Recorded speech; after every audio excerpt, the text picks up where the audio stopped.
Please subscribe and like. Assalamualaikum warahmatullahi wabarakatuh.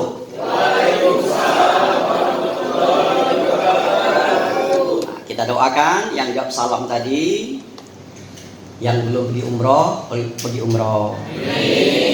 Yang belum pergi haji, pergi haji. Yang ada utang, lunas. Tapi tidak cukup amin amin baik. Aku cuma doa doa ini ya, selebihnya usahakan ya. Yang pasti kita doakan semuanya masuk surga. Amin ya robbal alamin. Alhamdulillah. Alhamdulillahilladzi hamdan wa qana'an laka ya Allah. Salatan wa salaman mutalazzimaini daimatan ya Rasulullah. Asyhadu an la ilaha illallah wahdahu la syarikalah wa asyhadu anna Muhammadan abduhu wa rasuluh. Allahumma fasholli wa sallim ala Muhammadin wa ala alihi wa sahbihi ajmain, amma ba'du.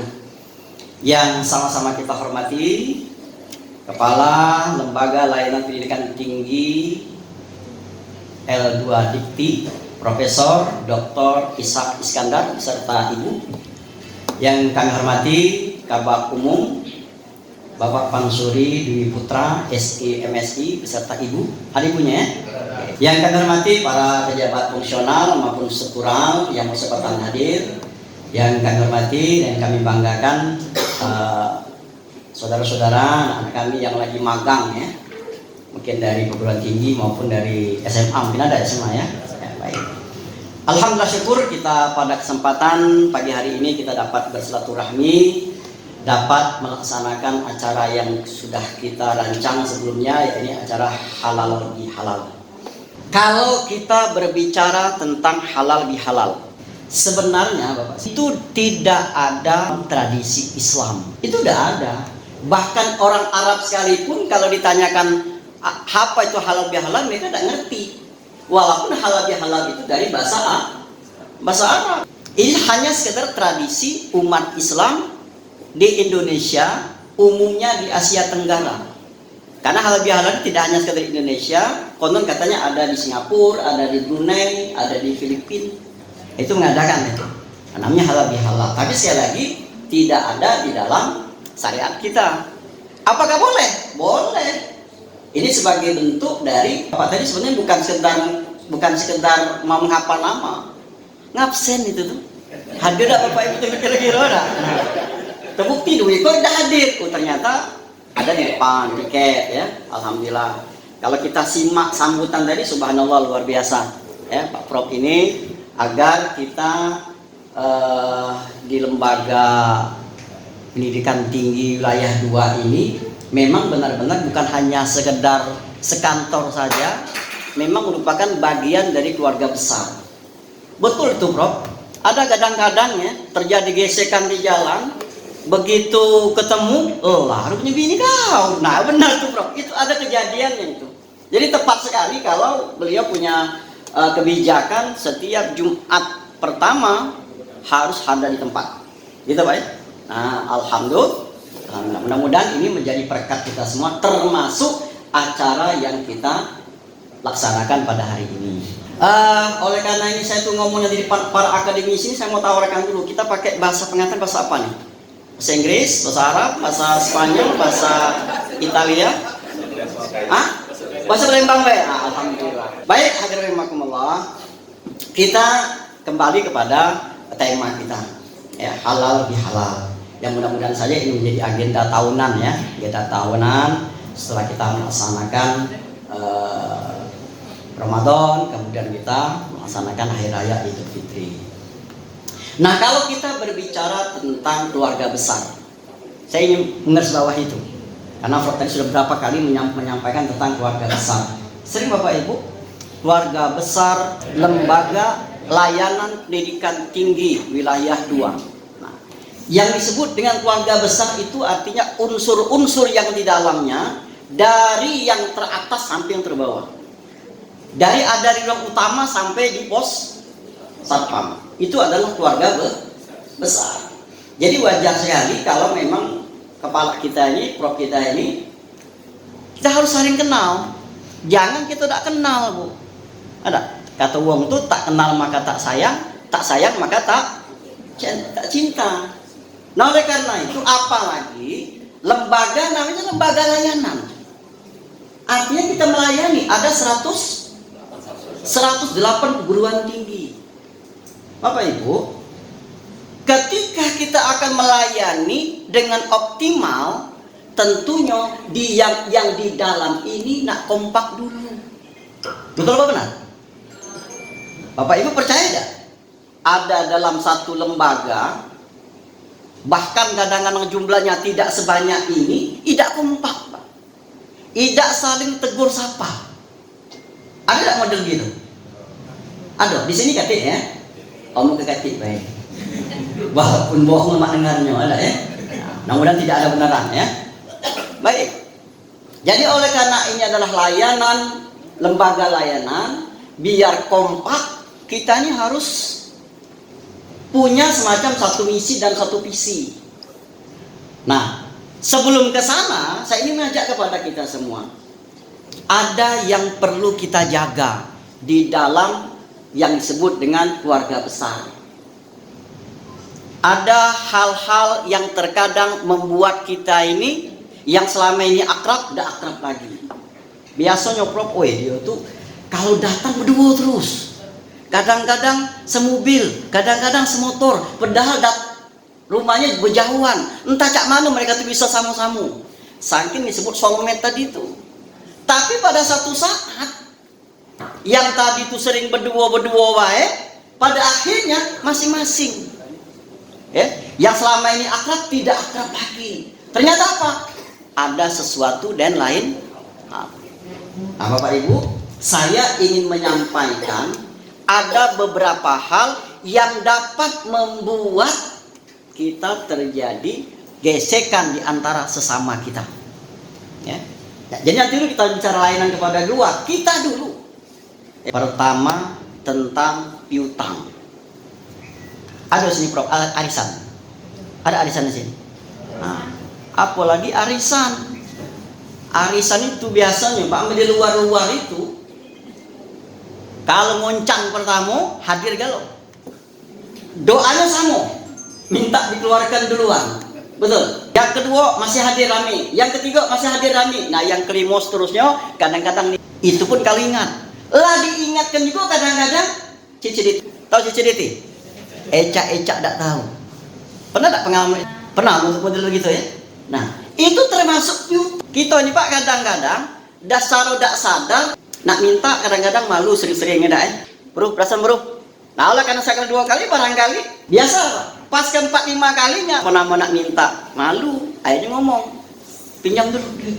Aku dapat dompet tak merangkor sudah. Awas ingat itu sebutannya utang dulu. Berapapun jumlahnya namanya saya ingatkan kepada yang utangi.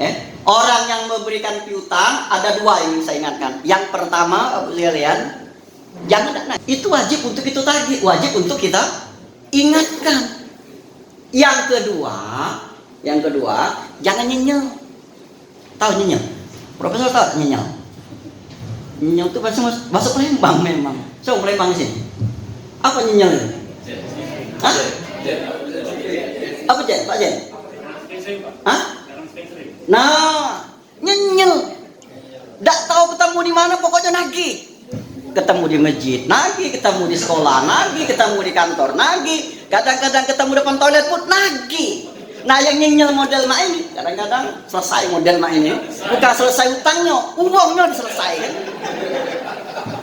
Pernah sekalian ada di di seberang ya, gara-gara utang nyenyel ditagih terus. Selesai kan, dimutilasi. Pernah dengar cerita itu kan? Nah, itu bagi yang utangi. Bagi yang berutang, hati-hati. Nak sebanyak apa pahala kita, nak sebanyak apa amal kita, bahkan kita mati syahid sekalipun, kalau punya ada utang dikit baik, tidak bisa masuk surga. Apalagi ada arisan tadi, hati-hati. Jadi masalah piutang ini kadang-kadang bisa membuat kita tidak akur lagi. Ya, Yang tadinya akrab, dah akrab lagi. Ini jangan kena menyapa, ditelepon pun tidak nyambung. WA pun tidak dibalas. SMS pun tidak Kenapa? Utang. Ditelepon, ngapa takut ngangkat? Takut ditagih. Ujung-ujungnya Pak, kalau dia nak datang entep-entepan dulu. Aduh, tak pali kira-kira. Mendia tuh kaki aku tak sumputan aku punya utang. Betul Pak Alwi? Nah, hati-hati dengan utang. Jangan mudah-mudah nyebut utang, tapi memang benar-benar nak kita selesaikan. Minta ikhlas kan. Makanya Bapak sekalian, pernah kan melihat ada orang menghantarkan jenazah?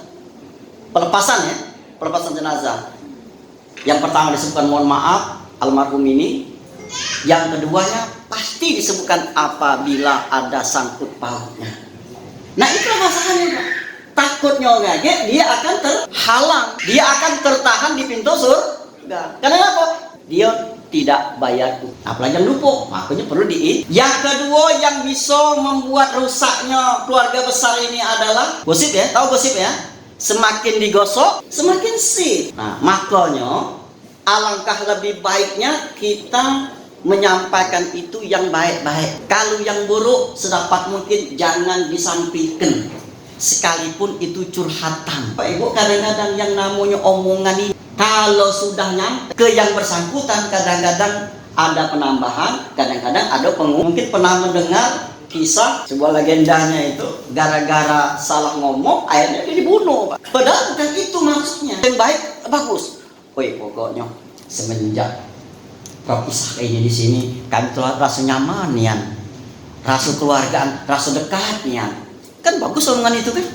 Nak nyampe ke beliau, tidak masalah. Betul. Tapi kalau yang kita sampaikan itu adalah sesuatu yang tidak bagus, ayo saruh kita, ya kan? Saruh kita dengan beliau ini. Nak kemana-mana susah kita. Nah padahal omongannya nak kemana-mana susah gitu. Kage itu ada pengembangan. Bukan hanya sekedar sebutannya susah gitu. Ujung kage mati baca. Nah lah ada matinya pulau. Betul Pak ya? Padahal kalimatnya susah gitu. Kadang-kadang sampai ke ujung kage mati gitu. Mending kalau mati itu dipahami adalah yang ngomong. Takutnya kage ada semacam ada ancaman. Betul? Air mati gitu kayak. Nah begitu. Makanya hati-hati dengan gosip ini. Hati-hati dengan omongan. Jadi sekali kami tegaskan agar kita ini kate ada rasa sangka dengan kita, tidak ada rasa curiga dan sebagainya, sampaikanlah yang baik-baik saja. Apa yang ketiga? Kadang-kadang kita kurang profesional di dalam bekerja atau di dalam kita berinteraksi. Sebagai contoh, ini contoh Pak ya. Ada di sini yang punya usaha catering? Tidak ada. Usaha tenda? Tidak ada. Misal usaha travel. Travel umroh Pak Pansri? Travel mana tuh? Hah? Angkutan. Nah, travel angkutan. Suatu hari, ini contoh Pak ya, contoh. Misalkan satu hari Prof ini dipanggil, coba panggil kabak umum. Nah, sebutnya panggil kabak umum. Begitu dipanggil oleh karena namanya nyebut kabak umum, ya sudah datang sebagai jabatan, bukan sebagai pribadi. Begitu ngobrol, ternyata yang diobrolkan bukan tentang pekerjaan, bukan kabaknya yang disebut, tapi orangnya. Pak Mansuri, kabarnya ada travel. Oh iya Pak. Kan gitu ya. Katakanlah kami rencana liburan ini mau ke Bali misalnya ya. Nah katanya Bapak punya travel. Gimana itu? Nah, oleh karena yang nanya bos, berapa kira-kira 2 hari 2 malam? Basing ya Pak. Basingnya baik. Atau kalimat lainnya, berapa kira-kira? Gampang lah itu. Betul. Nah, berapa itu? Pacak diatur. Nah ini yang disebut dengan tidak profesional. Mestinya kita bisa menundukkan diri kapan kita sebagai pejabatan, kapan kita sebagai pribadi. Nah, kalau sebagai pribadi lain, Pak. Harus disebut dengan tegas, harus terus dengan jelas. Pengalaman ini Pak kami temui ketika sama-sama jemaah, Pak.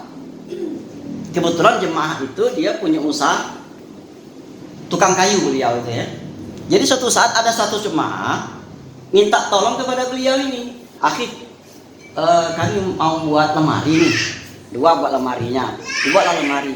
Berapa? Ay kaget bela, mudah lah, gampang lah, ada. Nah, setelah selesai Pak dikabari, Pak sudah selesai lemarinya. Berapa? Ay pastinya bela. Bingung yang ditanya nih tadi. Berapa nak kunjung? Berapa kira-kira lemari ini siko?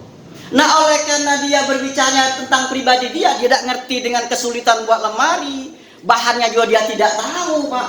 Bisa jadi diberikan bahan yang bagus, bukan yang kelas 3.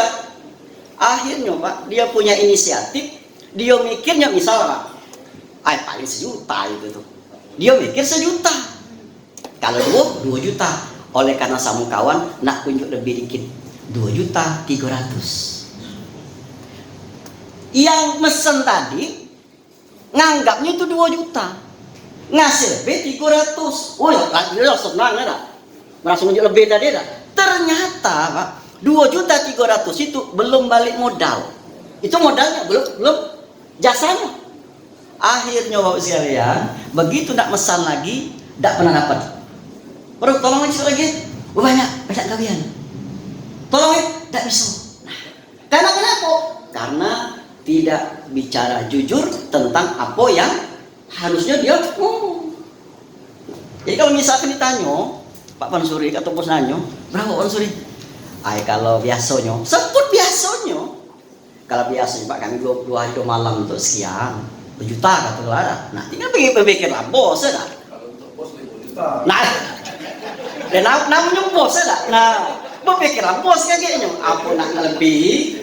Ini kadang-kadang cacat yang kita minta diskon dulu. Lagi-lagi disebutkan tegas, biasanya 2 juta. Tapi terserah lah. Nah, kan model begitu lebih bagus daripada terserah kaget biasanya lah. Bisa itu.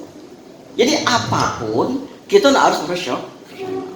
Termasuk di dalamnya, Bapak sekalian, ada juga Pak yang pernah ngeluh kepada kami Pak tentang layanan di sebuah kantor. Apa untuk layanannya Pak? Dia ini cuma hanya ngambil SK, cuma ngambil SK. Ya. Begitu dia temui ibu itu, kan ibu di sini ya, ibu sini baik-baik kalau di sini, bagus di sini pelayanannya prima bagus. Kakek aku nak duha dulu. Coba, aku nak duha dulu. Memang kelihatannya syar'i Pak, nak duha dulu. Dia tunggu Pak nak 1 jam lebih. Alam pakamnya ibu itu duhan pajak 1 jam lebih. Wallahu a'lam Pak ya. Ya anggaplah 1 jam nian Pak, anggaplah 1 jam nian. Mungkin 12 rakaat. 1 rakaat baca Yasin Pak dia mungkin ya. Saking lamanya itu ya. Nah, begitu datang Pak, buka map nyerahkan, sudah. Kan tidak bertungguan 1 jam uang itu. Jadi Bapak sekalian, kalau yang model-model begitu Bapak sekalian, kita nak sholat duha, karena kita punya satu tanggung jawab. Kita layani dulu, kaget dulu sholat duha. Kalau nak dipilih-pilih antara sholat duha dengan melayani, wajibnya adalah melayani, bukan sholat duha. Uang duha juga cuma sunnah. Ini terjadi Pak. Itu termasuk tidak profesional. Yang keempat adalah masalah janji. Apalagi kita seorang muslim, janji itu adalah sesuatu yang mutlak bagi kita. Jadi jangan mudah-mudah berjanji. Kadang-kadang kalau kita berjanji ada kalimat pamungkasnya. Apa tuh Pak? Insya Allah. Hati-hati ngomong insya Allah. Jangan mudah-mudah ngomong insya Allah. Kakek datang ya, tolong bantu ya. Kalau memang tidak pacak datang, kalau memang tidak pacak bantu, omongkan jangan insya Allah. Karena kita tahu kita tidak bisa bantu, kita tidak mau bantu, kita tidak bisa datang. Jangan ngomongin sahabat. Tidak tak kami cuma nak menyenangkan hati dia. Tidak boleh. Karena yang namanya insya Allah itu adalah kita tuh menjaminkan Allah. Betul. Allah yang kita jaminkan. Sebagai contoh. Sebagai contoh. Kita menjaminkan Pak Prof kita ya. Ay pokoknya jaminannya Pak Kepala lah. Ya oleh dengar Pak Kepala tadi, ay tidak mungkin lah nak ingkar janji dah. Ternyata ingkar janji, lepas itu dia lupa ataupun tidak, ingkar janji Pak. Tidak sesuai dengan apa yang disampaikan. Yang kena tagih siapa Pak? Pak Kepala. Betul kira-kira. Kira-kira sebagai pribadi kesel gitu Pak. Nih kau nih. Enak. Selesai. Nah, selesai ini kan dia Pak. Jadi masalah janji kelihatan sepele Pak. Kelihatannya sepele. Tapi kadang-kadang inilah yang membuat kita jadi tidak berkawan lagi. Sudahlah dia tuh ngomong baik, berjanji-janji baik. Hah?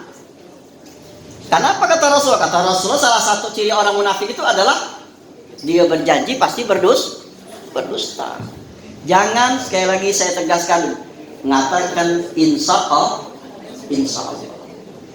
Apa kalimat yang lain yang bagus kira-kira? Buatlah kalimat yang kira-kira kita. Misal Pak, kakek datang ya malam ini, barangkali lah nengok keadaan. Tidak boleh, dosa itu hukumnya. Ya. Nah kalau janji ini sekali baik Mak, kita ingkar dengan apa yang kita sampaikan, uang kadang-kadang tidak cair lagi. Sudahlah dia itu. Nah kalau sudah di labeli seperti itu, yakinlah Pak, kita barangkali tidak akan sehangat dalam pergaulan. Bapak yang kami hormati. Nah inilah yang kadang-kadang secara kita tidak sadar Pak, kita tidak sadari, bahkan mungkin juga bisa kita sadari, masalahnya datang dari kita. Nah mungkin pada kesempatan pagi hari ini kita ingin semua yang menjadikan kehangatan di dalam persahabatan, kehangatan di dalam satu institusi, satu lembaga ini, itu betul-betul harus dijaga. Nah inilah maknanya disebut dengan halal bihalal itu. Kita yang selama ini ada kesel dihilangkan, ada yang selama ini sempit diri renggangkan, yang harus direnggangkan harus disempitkan, begitu seterusnya. Nah kalau ini kita jaga, mudah-mudahan Pak, suasana kerja kita akan menjadi nyaman. Karena kenapa? Yang namanya suasana kerja itu, kata orang itu seperti rumah yang kedua. Betul Pak ya? Kalau misalkan kita di suasana kerja tidak nyaman, nak datang rasa dak lemah, tidak datang rasa dak lemah, apalagi ketemu dengan wong itu, cacamu itu, ya aku laju hilap ya dia itu. Nah, apalagi tersebut itu Pak. Na'udzubillah menjadi. Bapak Ibu yang kami hormati, nah lebih dari itu, mampukah kita setelah 11 bulan ke depan ini mempertahankan apa yang sudah kita lakukan pada bulan Ramadan kemarin? Bulan Ramadan kita rajin berjamaah. Betul Pak? Utamanya Bapak, rajin berjamaah kira-kira Pak. Tapi tidak nutup mata kita kadang-kadang Pak. Rajin jemaah itu hanya 1 minggu, 1 pekan pertama bulan Ramadan. Disitulah kita akan bisa melihat tidak akan mungkin berhasil orang seperti ini Pak. Lawang baru pekan kedua saja masuk dia sudah ada aktif lagi, apalagi sudah berikutnya. Ya kan? Saya sampaikan kepada sekalian, kita ini puasa ini Pak, lah bertahun-tahun Pak. Betul. Kalau misalkan usia kita 50 tahun, dikurang 15, 35 tahun, 35 bulan. 30 tahun kita 35 tahun kita puasa atau 35 bulan kita puasa, ada enggak kira-kira berdampak baik dengan kita? Nah, salah satunya yang bisa dikoreksi kita adalah ketika kita pada waktu bulan Ramadan rajin berjamaah, masihkah kita rajin sholat berjamaah?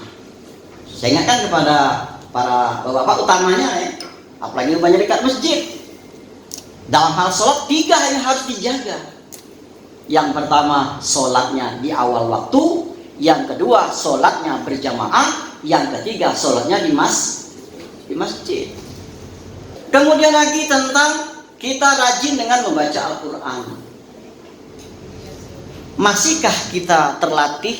Masihkah kita terbiasa saat ini untuk membaca Quran? Paling tidak sehari sekali. Sangat memprihatinkan sekali kalau membaca Al-Quran kita ini tidak pernah kita lakukan, Pak.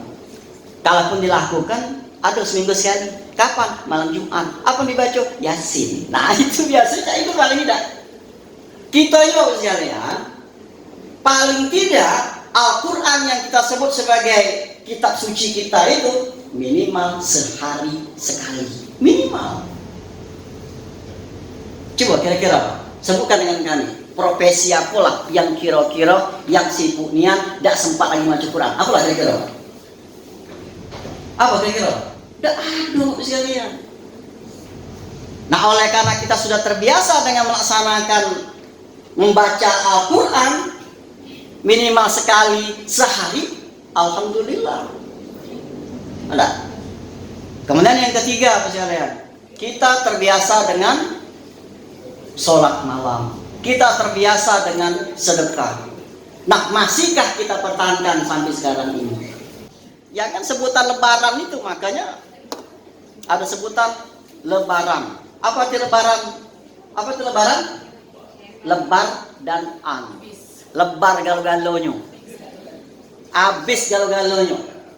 Walaupun ada konotasi yang bagus, ada konotasi jelek. Yang lebaran itu ya. Konotasi bagusnya adalah lebaran. Hendaknya kita ini saling melepaskan apa yang menjadi sangkutan di dalam hati kita ini. Saling memaafkan. Kecuali utang tapi ya.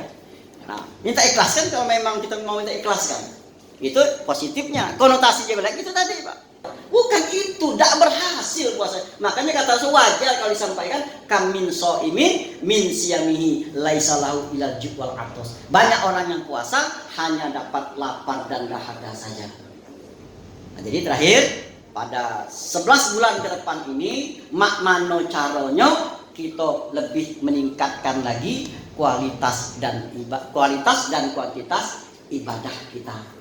Yang mudah-mudahan saja Allah memberikan kesempatan kepada kita sampai dengan Ramadan tahun yang akan datang. Amin ya rabbal alamin.